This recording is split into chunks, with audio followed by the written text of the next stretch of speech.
뜯어먹는 치킨을 만든 KFC. 이번엔 떠먹는 치킨. 소스에 푹, 치즈에 푹. KFC 떠먹는 치킨. 너도 떠먹어.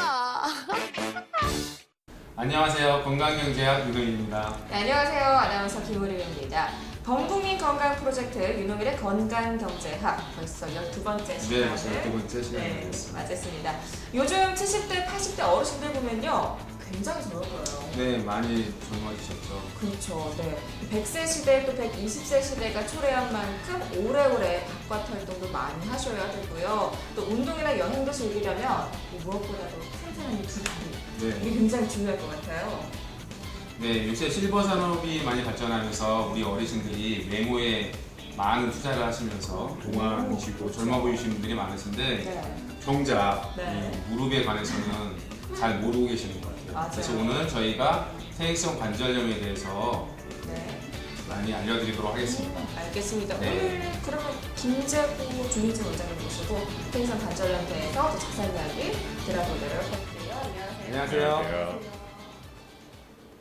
우리나라 전체 인구 65세 인구 중에서 10명 중 8분이 퇴행성 관절염을 앓고 계십니다. 네. 상당히 많은 오. 어르신들이 퇴행성 관절염을 앓고 계신데, 그러면 정작 퇴행성 관절염이 어느 정도 비중을 차지하는지 설명을 좀 해주시면 좋겠습니다. 네, 실제로 병원에 내원하는 환자들 중에 한 60% 정도가 무릎이랑 허리에 퇴행성 관절염을 앓고 계시고요.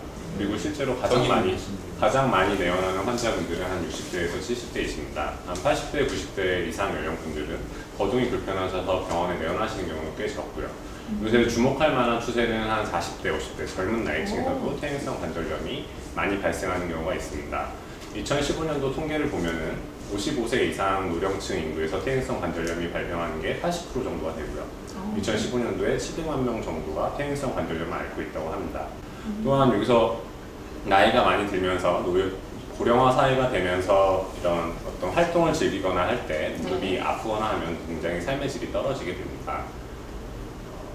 또 주목할 만한 사항은 40대 이하의 젊은 나이층은 한 23만 명 정도가 최근 퇴행성 관절염이 많이 증가한다고 하고, 이런 것은 젊은 사람들 사이에서 잘못된 자세나 이런 것들이 원인이 돼서 퇴행성 관절염이 나타나는 것 같습니다. 젊은 층에 퇴행성 관절염이 오는 원인이 또 따로 있겠죠. 그러게요. 네. 네, 오늘 놀라운 사실을 알게 됐습니다. 자, 우리가 현대생활 문명의 이기를 사용하면서 컴퓨터, 스마트폰 너무 많이 사용하시잖아요. 네. 그래서 운동할 시간이 많이 부족하신 것 같아요. 그런 것들이 원인이 많이 되는데, 우리 조희진 원장님, 퇴행성 관절염이 원인이 뭘까요? 퇴행성 관절염은 다시 말하면 이제 관절이 닳아졌다고 생각을 하시면 되는데요. 관절이 닳게 되는 세 가지 원인은 일단 비만, 그리고 운동 부족, 앞서 말씀하셨다시피, 그리고 나쁜 자세입니다. 체중이 많을수록 무릎에 부하가 가서 관절이 쉽게 닳게 됩니다. 그리고 서 있거나 걷는 시간이 많은 분들도 역시 관절이 닳기 쉽게 되고요. 의자에 앉는 자세가 틀어지거나 뭐 다리를 꼬고 앉으시거나 하실 때에도 이제 자세가 불균형이 되면서 무릎 관절에 부하를 많이 미치는 겁니다. 그래서 무릎이 안 좋아지면 또 운동을 못하고, 그렇죠. 또 체중이 증가해서 그렇죠.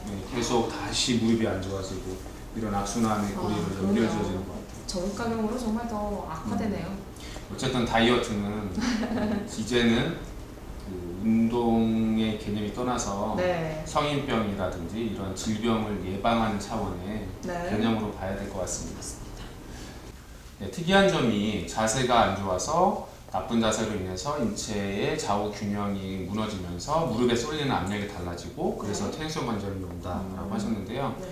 네, 최근에는 서울대 정형외과의 모 교수님이 여자분들이 퇴행성 관절염이 많이 오신다고 발표를 하셨어요. 그 이유가 골반이 넓어서 다리를 안으로 모으고 걷기 때문에 네, 무릎에 쏠리는 압력이 내측으로 많이 가서 퇴행성 관절염이 빨리 오신다고 하는 결과를 발표를 했습니다. 여성분들이 조금 더 고려를 해야겠네요. 그렇죠.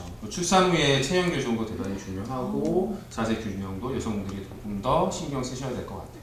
그렇다면 저희가 볼 때 이 무릎 치료를 할 수 있는 치료 방법 이전에 네. 왜 자세 균형이 문제가 생기면 네. 퇴행성 관절염이 오는지 네, 자세 균형이 생기면서 퇴행성 관절이 오는 이유는 발목부터 시작해서 무릎, 골반까지 다 영향을 미치기 때문입니다. 퇴행성 관절염이 오면서 무릎에 통증이 생기면 이로 인해서 골반이 틀어지게 되고, 골반이 틀어지면 허리가 틀어지고 목이 틀어지고, 이러한 것들이 목과 또 연관이 깊은 관절이 턱관절인데 턱관절 쪽에 또 문제가 생기게 됩니다. 따라서 이런 턱관절 같은 쪽을 좀 조정을 해서 자세 불균형을 바로 잡게 되면 경추가 일단 바로 잡히고, 그러면서 허리도 영향을 미치게 되고, 허리랑 골반이 잡히면서 퇴행성 관절염이 좋아질 수가 있습니다. 김재원 원장님이 지금 턱관절에 문제가 생기면 자세가 무너진다고 말씀하셨는데요. 그러면 턱관절에 문제가 생기면 경추가 문제가 생기는 그런 거를 간단하게 좀 설명을 드릴 수 있을까요? 턱관절은 이제 하악골, 이제 아래 턱뼈랑 그다음에 측두골, 이제 두개골뼈랑 관절을 하는 활막 관절인데요.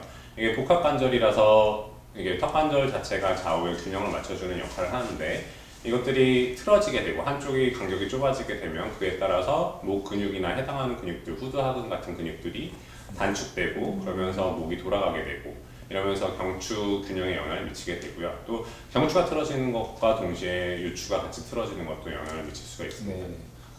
조금 더 어려운 얘기기는 하지만 경추에 문제가 생기면 요추까지 문제가 생기는 부분은 노백반응계라고 하는 가설이 있는데, 물론 가설이기는 하지만 경추부터 요추까지는 근육으로도 이어져 있기 때문에요. 균형이 깨지면 허리에 있는 균형도 깨지게 되고, 그러면 다리 길이 차이가 나기 때문에 골반의 변형이 생기게 되는 그런 역학적으로 문제가 계속적으로 이어지게 됩니다. 따라서 우리 시청자분들은 일자목도 중요시 하셔야 되겠지만 턱관절의 문제도 대단히 중요하다고 인지하셔야 될 것 같아요.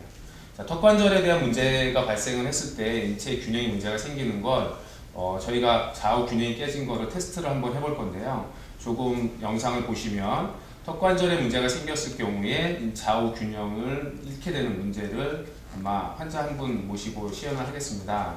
자, 눈을 감고 한 다리를 들어야 되는데 이분은 균형 감각이 많이 떨어지셔서 눈을 감으실 수가 없어서 눈을 뜨고 진행을 했고요. 눈을 뜨고 진행한 상황에서도 좌측과 우측을 한 다리씩 들었을 때 균형이 감각이 깨지는 걸 보일 수 있고요. 그리고 나면 점차적으로 턱관절의 좌우 균형이 깨진 걸 잡아줌으로 인해서 균형이 맞춰지고, 그래서 보행이 조금 더 편해지는데, 이걸 계단을 오르내리시는 그런 테스트를 통해서 좀 더 좋아진 것을 확인할 수 있는 그런 영상을 잠깐 보시게 될 겁니다.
지금 보신 영상처럼 우리 몸에 턱관절에 문제가 생기면 전체적인 몸의 균형이 깨지고, 그것 때문에 무릎에 쏠리는 압력이 달라지게 되고, 그래서 퇴행성 관절이 빨라지게 됩니다.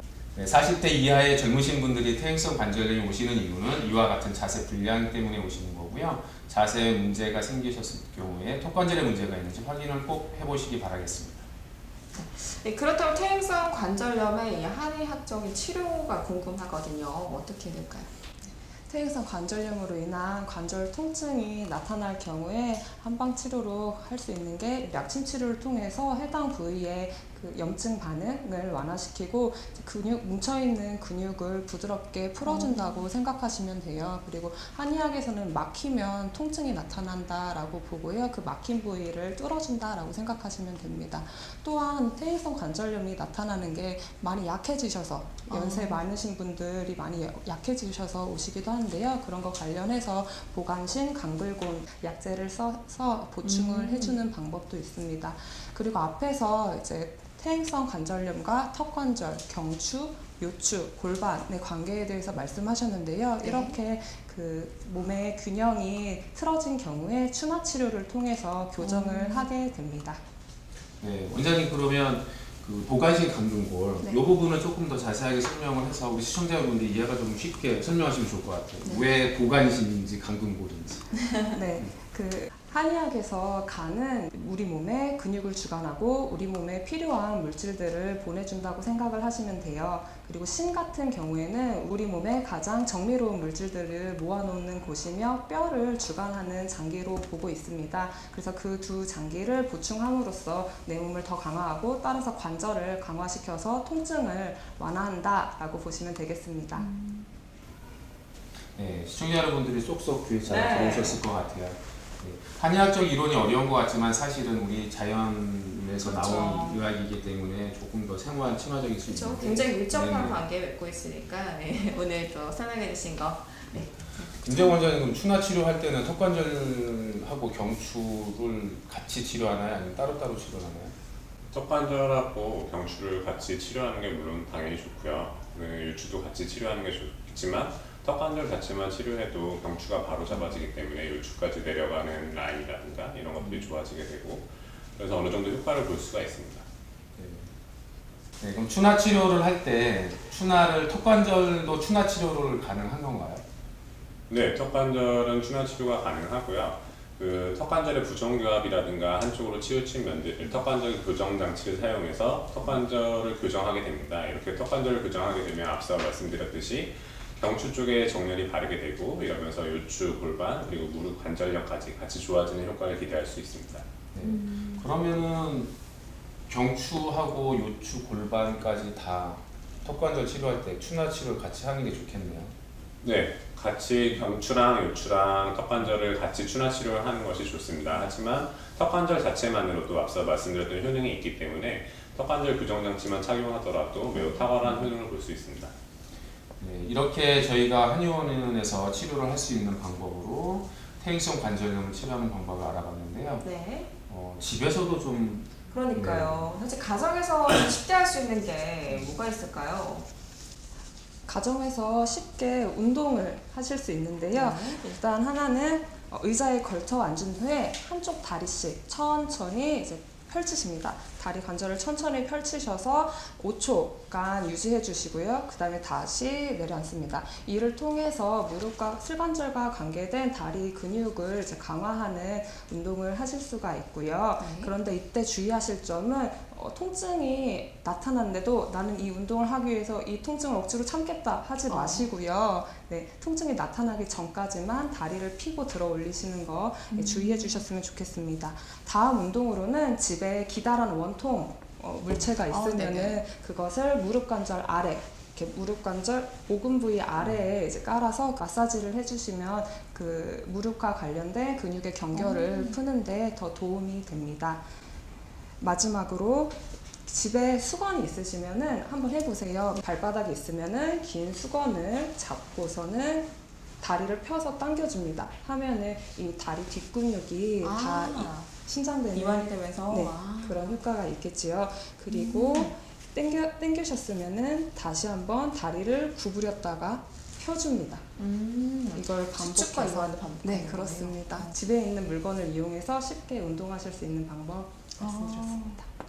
그런데 원장님 운동뿐만 아니라 사실 식품도 좀 도움이 네, 되는 것 같아요. 집에서 뭐 차나 네네. 음식으로 드실 수 있는 것들이 있을 것 같아요. 그러니까요. 네, 김재원 원장님, 우리가 한약재도 차로 응용할 수 있는 것들이 많고요. 네. 그런데 우리 시청자 여러분들을 위해서 네.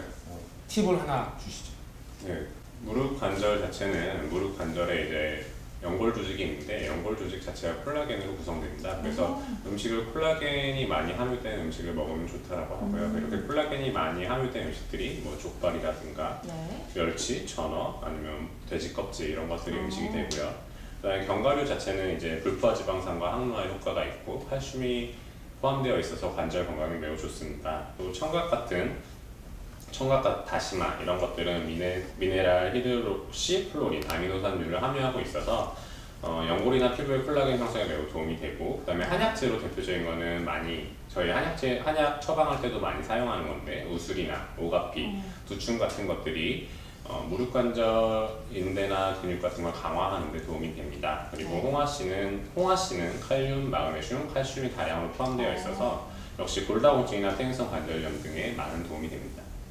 생각보다 평소에 많이 먹는 것들 중에 네. 쉽게 찾아볼 수 있는 것들 중에 재료가 많네요. 네, 평소에 우리가 먹는 음식들 중에도 제철 네네. 음식에도 많은 그런 영양 성분들이 많이 들어있으니까 네. 퇴행성 관절염 하면 뼈잖아요. 뼈에 좋은 음식들을 많이 들으시면 될 것 같아요. 그리고 또 중요한 게 뼈 하면 골다공증이잖아요. 네. 뼈가 약하면 퇴행성 관절염도 빨리 오시기 쉬우니까 골다공증에 대한 그런 예방도 조금 네. 더 생각하시면 좋겠는데요. 비타민 D랑 우리가 칼슘 같이 네네. 많이 드시잖아요. 근데 네. 사실 칼슘은 소화가 잘 안 되긴 하는데 음식에서 섭취하시면 충분하시고요. 그리고 자외선에서 비타민 D가 그렇죠. 생성이 많이 피부에서 생성이 되잖아요. 네. 그러니까 굳이 뭐 비타민 D를 따로 드시지 않아도 하루에 30분 정도 점심 그렇죠. 드시고 네, 주변을 걸으시면 좋을 것 같습니다. 운동도 되고 일석이조네요. 그렇죠. 네, 조희진 원장님께서 이 퇴행성 관절염에 좋은 운동을 소개해 주셨는데, 그렇다면 사실 뭐든지 과하면 독이 되잖아요. 또 해서는 안 될 운동도 있을 것 같아요. 네. 네. 무릎 자체가 이제 무릎에 부하가 많이 가는 운동은 피해야 되고요. 네. 대표적인 무릎에 부하가 많이 가는 운동은 달리기나 아니면 계단 오르내리기, 뛰어내리기, 등산 같은 운동이 있습니다. 그런 부하가 많이 가는 운동을 하게 되면 될수록 퇴행성 관절염의 증상이 심해질 수 있고, 모든 운동의 기본 원칙은 운동을 할 때 통증이 생기면 그 운동을 멈추는 것이 맞습니다.